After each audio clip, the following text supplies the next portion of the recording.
tulog lang ako. Burp ako ng burp. Burp ako ng burp. Anong sabaw nila? Ano sabaw ninyo? Isda o silang palupang sa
mga nadaanan kami parang hindi familiar sa akin.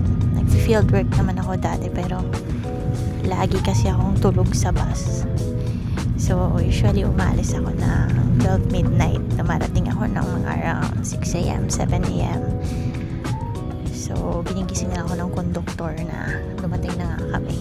So, ayun. So, may mga parts talaga ng munisipyo na hindi ako familiar kasi, ayun, tulog ka ako.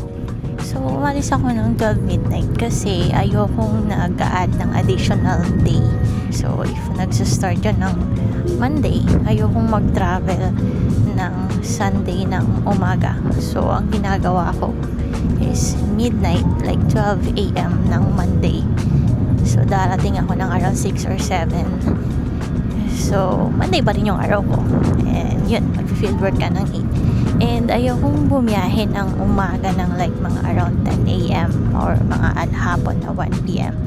Kasi nasusuka ako. And feeling ko mas matagal ang biyahe kapag umaga na kasi busy na yung daan. Okay naman yung mga conductor and all. Tinutulungan ka naman nila. Tatanungin ka nila kung saan ka bababa. So, ayun. So far. Pero that was 2018, 2019 before pandemic. Share ko lang.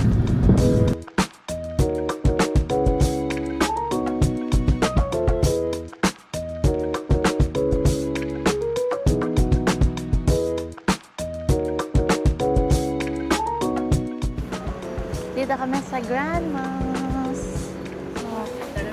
Afternoon. Gusto ko yung ano nila dito, chicken Thai rice.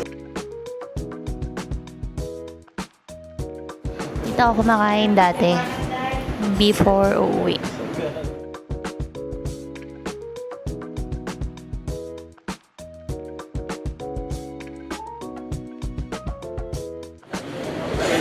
Gusto ko talaga to kasi ang sarap ng mangga. Isabay mo sa kanin na parang fried rice nila sa bagon. Hello! Dahil na kami mag-eat. Kukunin namin yung ticket. Ticket na binili ni Rhea. Ayan, wala si Rhea. Umuwi siya ng shopping. Thank you, Bes.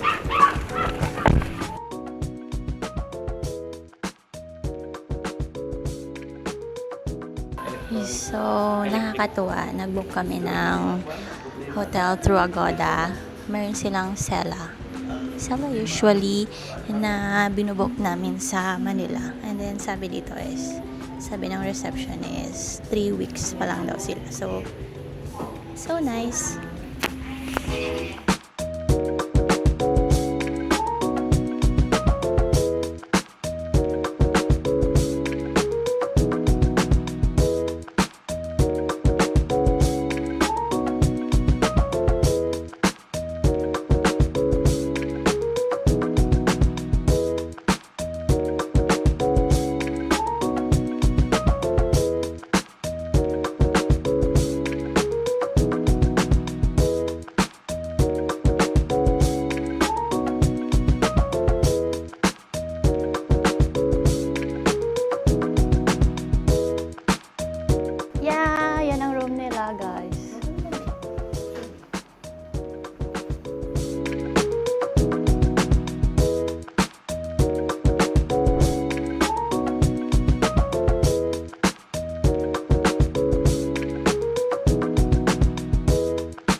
karamihan ng tao tulog na.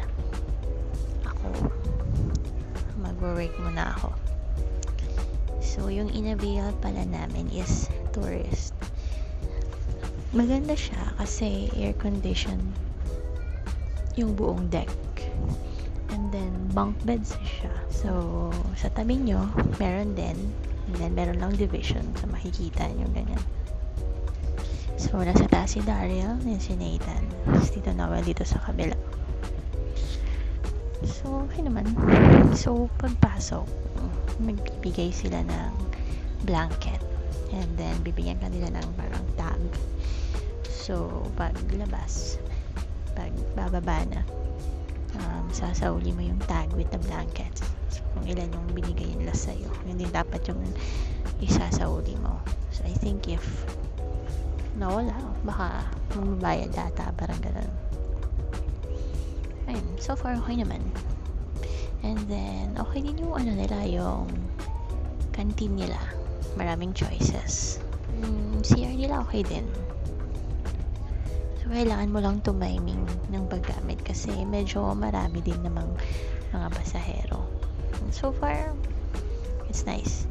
Tapos yung double deck is parang siyang yung bed. Yung bed, parang meron siyang built-in na unan. So, parang naka-shape na yung bed mo. Kaya, blanket na lang yung binibigay nila. So, yung Tito Noel, naka-red. Yan lang. So, mag-edit muna ako. Kasi mahaba-haba. So, yung iba, hindi nila ginagamit as kumot yung binigay or pre-provide na blanket. Kasi, pwede ka magdala ng sarili mong blanket. Yung iba, ginagawa nilang pangsapin sa bed or pang-cover dito sa side kung gusto mo ng privacy. Ayun. Mag-i-edit muna ako habang may battery pa ang laptop ko.